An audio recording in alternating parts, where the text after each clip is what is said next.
mais ça va créer un désaveu du politique, c'est évident, mais tu dis ça va créer certainement, on va avoir un coup de balai après, mais pour qui, pourquoi?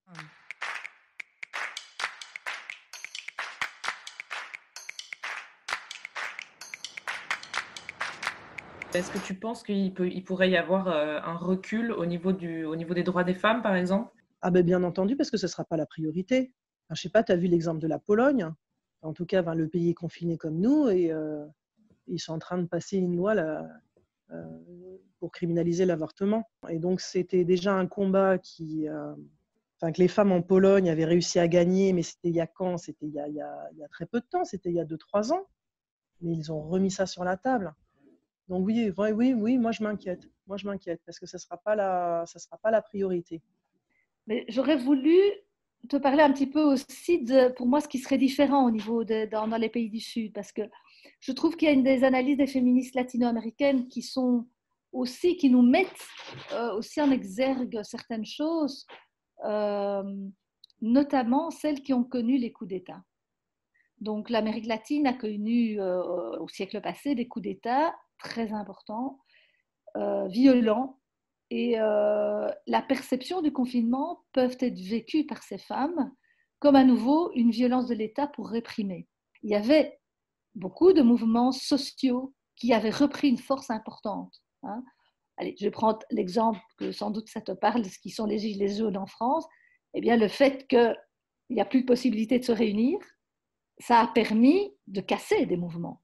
Et donc, c'est une peur, c'est une crainte. Et donc, je vois des femmes que j'ai connues qui ont vécu la dictature en Argentine, en Guatemala, en Colombie par la guerre et tout ça. Elles ont des peurs par rapport à ça, en disant ça légitime des pratiques de gouvernement de droite, qui y en a pas mal là-bas, et qui accompagnent des commentaires du type de Bolsonaro qui dit bah, oui, il va y avoir des morts. Bolsonaro, c'est le président du Brésil. Oui, ben oui, il y a des maladies, il y aura des morts. Ça, c'est des discours qui font froid dans le dos, hein, parce que c'est des discours qui favorisent un discours de sélection naturelle, qui favorisent un développement de contrôle, hein, donc de permettre des drones pour surveiller les gens, d'arrêter les gens, de dire ah, mouvement suspect, répression. Ce que fait apparaître le virus, qui est l'augmentation des inégalités de genre et socio-économiques, eh bien, ce type de discours disent ah non, non, non, c'est qui se tient bien n'aura pas le virus.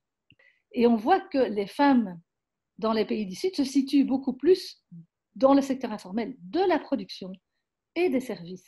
Et donc, elles ne sont absolument pas du tout protégées et sans ressources. Or, c'est souvent elles qui assurent le quotidien de la famille. D'un autre côté, ce qui se passe aussi, c'est que les femmes, finalement, ne se réunissent plus dans les organisations de femmes puisqu'elles sont confinées. Et donc, les questions autour des violences intrafamiliales et autres, ben, on a très, très peu d'informations.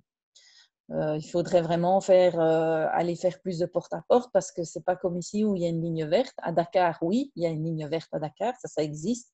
Donc là, elles peuvent s'exprimer. Mais dans les campagnes, c'est beaucoup plus difficile de savoir cette réalité autour des violences, qu'est-ce qui se passe dans les familles, puisque les gens sont quand même fort confinés. Mais les jeunes femmes et les féministes sont chacun dans sa spécialité, chacun dans son domaine. Et il y a ce qui se sont fait aussi, comme nous, notre organisation, on a plus penché nos initiatives plus pour la santé de la reproduction et les violences basées sur les genres. Et c'est dans ça que que nous nous connaissons, nous savons ce qui peut être comme des dangers, ce que peuvent vivre les femmes et les jeunes filles à ces moments. On essaie de travailler étroitement avec d'autres organisations et structures qui peuvent nous aider dans le référencement ou dans la prise en charge, que ce soit psychologique ou sanitaire.